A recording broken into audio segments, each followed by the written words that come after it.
নবনীরদনিন্দিত কান্তিধারম রসসাগর নাগর भूपवरं। हरे कृष्णा, दंडवत प्रणाम। हम लोग श्रीमद् भागवतम के अष्टम स्कंद में हैं। आज हम लोग 7वें अध्याय शुभारंभ करेंगे। ये 7वां अध्याय का क्या नाम है इंद्रावती माता जी? शिव जी विष पान करके ब्रह्मांड को बचाते हैं। यस, समरी पढ़िए प्लीज।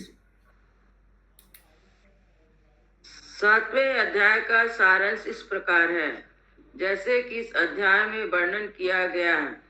पूर्ण पुरुषोत्तम भगवान ने कच्छप अवतार में प्रकट होकर समुद्र में गहरी डुबकी लगाई, जिससे वे मंदर पर्वत को अपनी पीठ पर धारण कर सके। समुद्र मंथन से सर्वप्रथम कालकूट विष उत्पन्न हुआ। सभी इस विष से भयभीत हो उठे, किंतु शिव जी ने इसे पीकर सबको संतुष्ट किया। जब यह समझौता हो गया कि मंथन से जो अमृत निकलेगा उसे देवता तथा दैत्य परस्पर समान रूप से बांट लेंगे, तो उन्होंने बासुकी को लाकर उसे मथानी की रस्सी के रूप में प्रयुक्त किया। पूर्ण पुरुषोत्तम भगवान की दक्ष योजना के अनुसार असुरों ने सर्प का मुख्य भाग पकड़ा और देवताओं ने पूंछ का भाग। तब उन्होंने बड़े यत्न से सर्प को दोनों दिशाओं में खींचना शुरू कर दिया।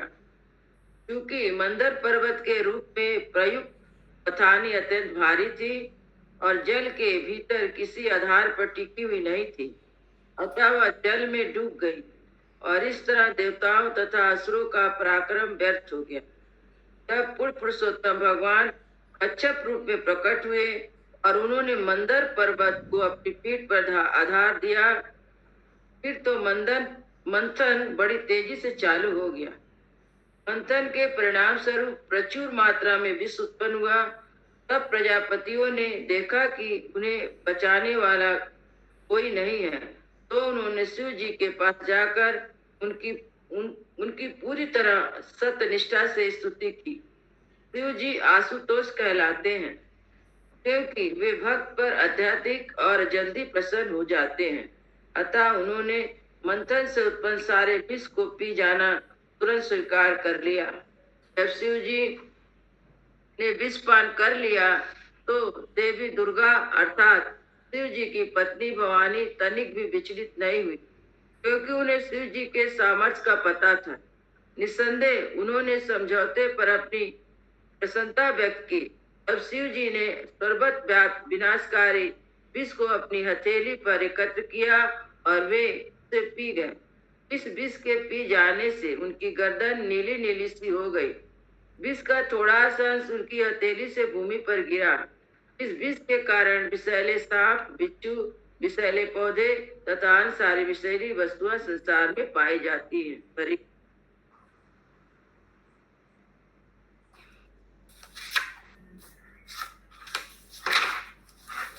पहला श्लोक।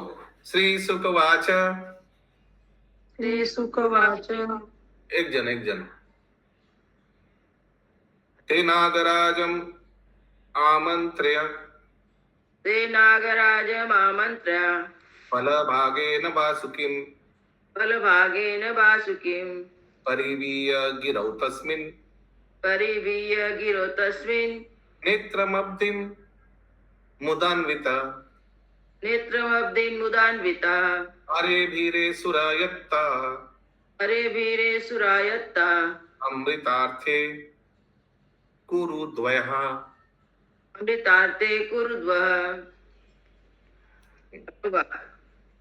श्री शीला सुखदेव गोस्वामी ने कहा, हे कुरु श्रेष्ठ महाराज परीक्षित, देव तथा असुरों ने सर्पराज बासुकी को बुलवाया और उसे वचन दिया कि वे उसे अमृत में भाग देंगे।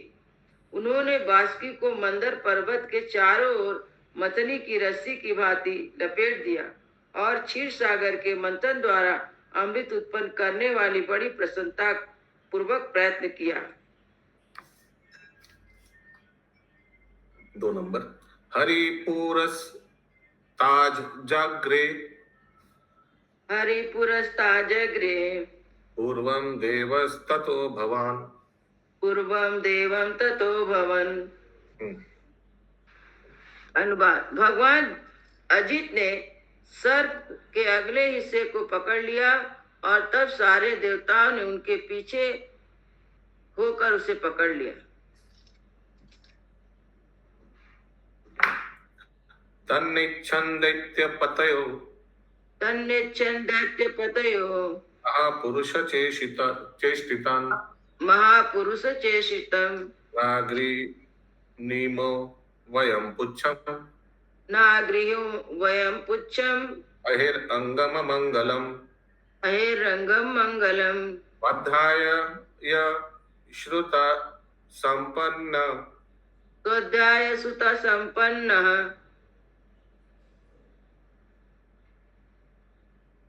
प्रख्याता जन्म कर्म भी। प्रख्याता जन्म कर्म भी। अनुवाद। दैत्यों के नेताओं ने पूछ पकड़ना मूर्खतापूर्ण समझा, क्योंकि यह सर्प का अशुभ अंग है। इसके स्थान पर वे अगला हिस्सा पकड़ना चाहते थे, जिसे भगवान तथा देवताओं ने पकड़ लिया था, क्योंकि वह भाग शुभ अथवा महिमा युक्त था। इस प्रकार असुरों ने इस दलील के साथ कि वे सभी वैदिक ज्ञान में अधिक बढ़े चढ़े हैं और अपने जन्म तथा कार्यकलापों के लिए विख्यात है, आपत्ति उठाई कि वे सर्प के अगले हिस्से को पकड़ना चाहते हैं। तात्पर्य। तो ने सोचा कि सर्प का अगला भाग शुभ होता है और इस भाग को पकड़ना अधिक वीरतापूर्ण होगा। साथ ही दैत्य सदा ही देवताओं से विपरीत कार्य करते हैं, यही उनकी प्रकृति है। हमने हमारे कृष्ण भावनामृत आंदोलन में इसे वास्तव में देखा है। हम लोग गोरक्षा का प्रचार करते हैं और लोगों को अधिक दूध पीने तथा दूध की बनी स्वादिष्ट वस्तुएं खाने के लिए प्रोत्साहित करते हैं, लेकिन दैत्यगण ऐसे प्रस्ताव का विरोध करने मात्र के लिए यह दावा करते हैं कि विज्ञान में अग्रसर है। जैसा कि स्वाध्याय सुता संपन्ना शब्दों से यह वर्णन हुआ है। उनका कहना है कि उनकी वैज्ञानिक विधि से यह पता चलता है कि दूध खतरनाक होता है और गायों की हत्या करके प्राप्त किया हुआ गोमांस अधिक पौष्टिक होता है। यह मतभेद सदैव चलता रहेगा। निसंदेह यह आदि काल से चलता आ रहा है। लाखों वर्ष पूर्व भी ऐसी ही होड़ थी। दैत्यों ने अपने तथाकथित वैदिक अध्ययन के फलस्वरूप सांप के मुख भाग को पकड़ना शेषकर समझा। श्री भगवान ने सांप के खतरनाक भाग को पकड़ना चाहा और दैत्य को पूछ पकड़ने देना बुद्धिमानी समझा, जो खतरनाक नहीं थी। लेकिन स्पर्धा की भावना के कारण दैत्यों ने सांप के मुख के निकले वाले भाग को पकड़ना बुद्धिमानी समझा। यदि देवता विषपान करते तो दैत्य का यह संकल्प करते, हम भी विष में हिस्सा बटाकर और इसे पीकर शान से क्यों न मरे।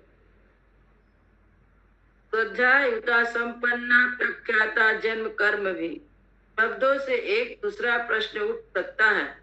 यदि कोई सचमुच वैदिक ज्ञान को प्राप्त है और संस्तुति कार्य को करने के लिए विख्यात है तथा उच्च कुल में जन्म लिए हुए हैं, तो फिर वह दैत्य क्यों कहलाए? इसका उत्तर यही है कि भले ही कोई कितनी उच्च शिक्षा प्राप्त क्यों न हो तथा उच्च कुल में क्यों न जन्म हो, किंतु यदि वह ईश्वर विहीन है तो ईश्वर के उपदेशों को नहीं सुनता, वह दैत्य असुर है। इतिहास में ऐसे अनेक उदाहरण उपलब्ध हैं, जैसे हिरण्यकश्यप, रावण तथा कंस जैसे सुशिक्षित व्यक्ति जो राज परिवार में जन्मे थे और युद्ध में अत्यंत शक्तिशाली तथा पराक्रमी थे, किंतु पूर्ण पुरुषोत्तम भगवान का उपहास करने के कारण राक्षस या दैत्य कहलाते थे। कोई कितना भी सुशिक्षित क्यों ना हो, किंतु यदि उसे कृष्ण भावनामृत का बोध ना हो, श्री भगवान के प्रति आज्ञाकारिता ना हो, तो वह असुर है। इसका वर्णन स्वयं श्री भगवान ने श्रीमद् भगवद गीता 7.15 में किया है।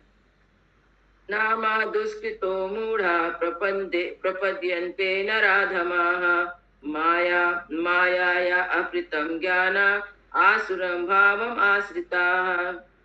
जो दुष्कृति निपट मूर्ख है, मनुष्यों में अधम है, इनका ज्ञान मुंह द्वारा हर लिया गया है, तथा जो नास्तिक प्रवृत्ति के असुरों का स्वभाव ग्रहण करते हैं, वे मेरी शरण में नहीं आते।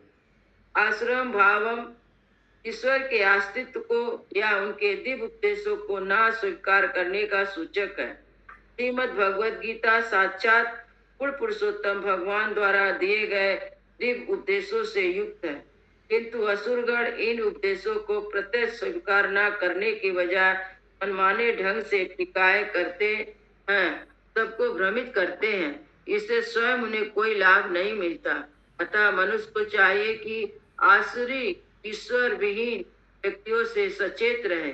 भगवान श्री कृष्ण के वचनों के अनुसार यदि कोई ईश्वर विहीन असुर सुस्थित भी हो तो भी उसे मूढ़ नराधम या माया अपृत ज्ञानम समझना चाहिए। इति तुष्णीं स्थितान् दैत्यान् इति तुष्णीं स्थिता दैत्यान् विलोक्य पुरुषोत्तमा स्मायमानो विसृज्याग्राम उच्चं जाग्रह समारः। उच्चम जागृह सामरा। अनुवाद। इस प्रकार असुरगण देवताओं की इच्छा का विरोध करते हुए मौन रहे। श्रीमान भगवान असुरों के मनोभाव को ताड़ गए, अतः वे मुस्कुराने लगे। उन्होंने विचार विमर्श किए बिना तुरंत ही सांप की पूंछ पकड़कर उनका प्रस्ताव मान लिया और सारे देवता उनके साथ हो लिए। कृतस्थान विभागस्थ एवं कश्यप नंदन मन्मथा तु परमायत्ता अमृतार्थम पयोनिधिम। सांप को किस स्थान पर पकड़ना है यह तय करने के बाद कश्यप के पुत्र देवता तथा असुर दोनों ने क्षीर सागर के मंथन से अमृत पाने की लालसा से अपना अपना कार्य प्रारंभ कर दिया। मध्यमानो वर्णेशो दृढ अनाधारो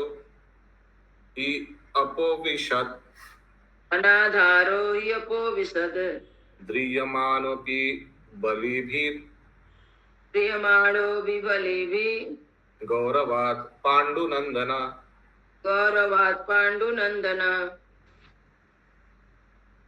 अनुवाद। हे पांडुवंशी, जब क्षीर सागर में मंदर पर्वत को इस तरह मथानी के रूप में प्रयुक्त किया जा रहा था तो उसका कोई आधार न था, अतः असुरों तथा देवताओं के बलिष्ठ हाथों द्वारा पकड़े रहने पर भी वह जल में डूब गया।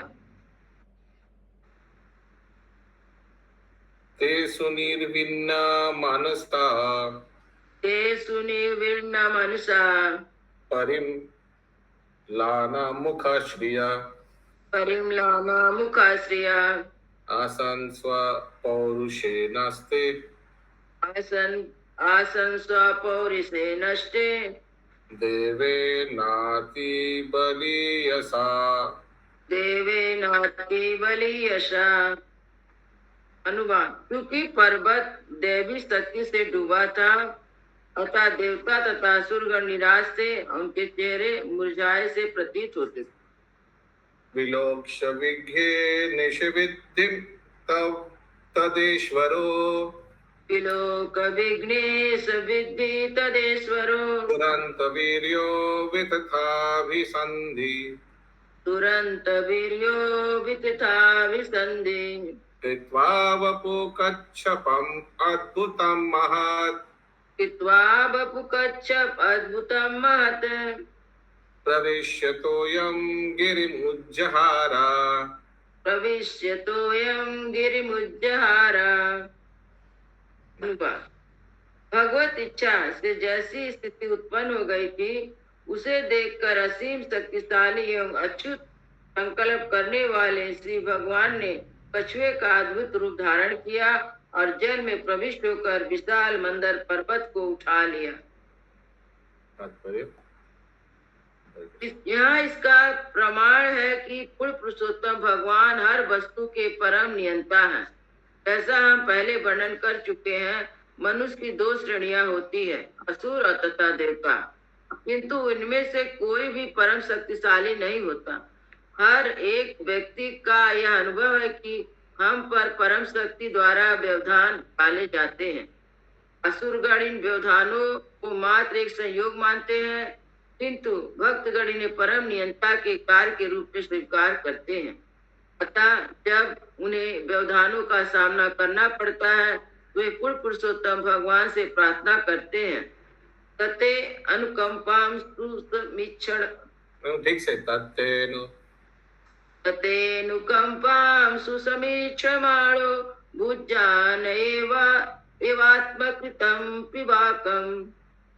भक्तगण व्यवधानों को यह मानकर सह लेते हैं कि पूर्ण पुरुषोत्तम भगवान द्वारा उत्पन्न किए गए हैं और उन्हें वे वरदान समझते हैं, किंतु असुरगण परम नियंता को ना समझ सकने के कारण ऐसे व्यवधानों को संयोग मानते हैं। यहाँ पर तो साक्षात पूर्ण पुरुषोत्तम भगवान उपस्थित थे। व्यवधान तो उनकी इच्छा के कारण उत्पन्न हुए थे, उनकी इच्छा से ये व्यवधान हट भी गए। शिव भगवान विशाल पर्वत को सहारा देने के लिए कच्छप के रूप में प्रकट हुए।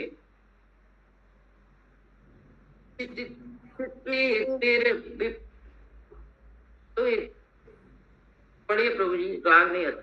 क्षितिरिह विपुलातरे तव तिष्ठति पृष्ठे। श्री भगवान ने उस विशाल पर्वत को अपनी पीठ पर रख लिया। केशवधीता कूर्म शरीरा जय जगदीश हरे। संकटों की सृष्टि पूर्ण पुरुषोत्तम भगवान द्वारा की जा सकती है और वे उन्हीं के द्वारा दूर भी किए जा सकते हैं। यह भक्तों को ज्ञात रहता है, किंतु असुरगणों को इस असुरगण इसे नहीं समझ सकते हैं। 9 नंबर श्लोक। तमुत्थितं वीक्ष्य कुलाचलं पुनः। तमुत्थितं वीक्ष्य कुलाचलं पुनः। समुद्यता निर्मथितुं सुरासुरा। निर्मथायितुं सुरासुरा। दधार पृष्ठेन सलक्ष्य योजना। तथार पृष्ठेन सलक्ष्य योजना। प्रस्तारिण द्वीपैवा परो महान्। प्रस्तारिण द्वीपयो परो महान्। अनुवाद। जब देवताओं तथा असुरों ने देखा कि मंदर पर्वत उठाया गया है, तो वे प्रफुल्लित हो गए और पुनः मंथन करने के लिए उत्साहित हुए। यह पर्वत विशाल कछुए की पीठ पर टिका था, जो एक विशाल द्वीप की भांति 8 लाख मील तक फैला हुआ था। कितना नंबर श्लोक तक है आज?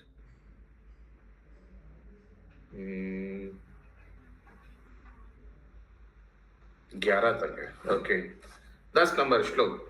सुरासुरेन्द्रेर्भुजवीर्य वेपितम्। सुरासुरेन्द्रे भुजवीर्य वेपितम्। परिभ्रमन्तं गिरिमंग पृष्ठता। परिभ्रमन्तं गिरिमंग पृष्ठता। बिभ्रात्वदावर्तनमादिकच्छपो।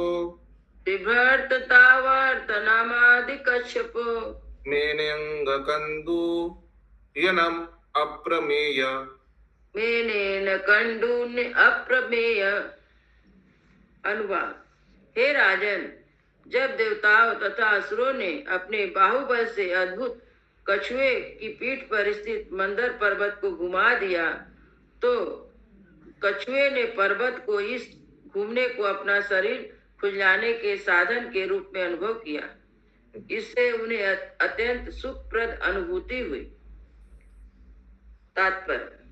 पूर्ण पुरुषोत्तम भगवान सदैव असीम है। यद्यपि कच्छप रूप में श्री भगवान ने अपनी पीठ पर मंदर पर्वत नामक विशालतम पर्वत धारण कर रखा था, किंतु उन्हें कोई असुविधा अनुभव नहीं हो रही थी। विपरीत इसके उन्हें थोड़ी खुजलाहट लग रही थी, जिससे पर्वत का घूमना उन्हें निश्चय ही अत्यंत रुचिकर लग रहा था। तथा सुराना विसदासुरेण सुरेण रूपेण तेषां बलं वीर्यम् ईदयान् रूपेण तेषां बलवीरमीरयन् उद्दीपयन् देवगणांश्च विष्णुर् उद्दीपयन् देवगणश्च विष्णु देवेन नागेन्द्रमबोधरूप देवेन्द्र नागेन्द्र बोध रूपा। अनुवाद। तत्पश्चात भगवान श्री विष्णु उन सबको प्रोत्साहित करने एवं भिन्न भिन्न प्रकार से शक्ति देने के लिए असुरों में रजोगुण के रूप में और देवताओं में सतोगुण के रूप में तथा बाष्पी में तमोगुण के रूप में प्रविष्ट हो गए। इस भौतिक जगत में हर कोई भौतिक प्रकृति के भिन्न भिन्न गुणों के अधीन है। मंदर पर्वत द्वारा मंथन किए जाने में 3 अलग अलग दल थे। देवता जो सतुगुणी थे, असुर जो रजोगुणी थे, नाग बाष्पी जो तमोगुणी थे। चूंकि सभी लोग थके जा रहे थे, बाष्पी को तो इतना ही मानो वह मरने वाला था, अतः भगवान श्री विष्णु ने समुद्र मंथन चालू रखने हेतु प्रोत्साहित करने के लिए उनमें उनके अपने अपने गुण सतो रजो तम तथा तमोगुण के अनुसार प्रविष्ट हो गए। हरे कृष्ण। श्रीमद् भागवतम की जय। शील प्रभुपाद जी की जय।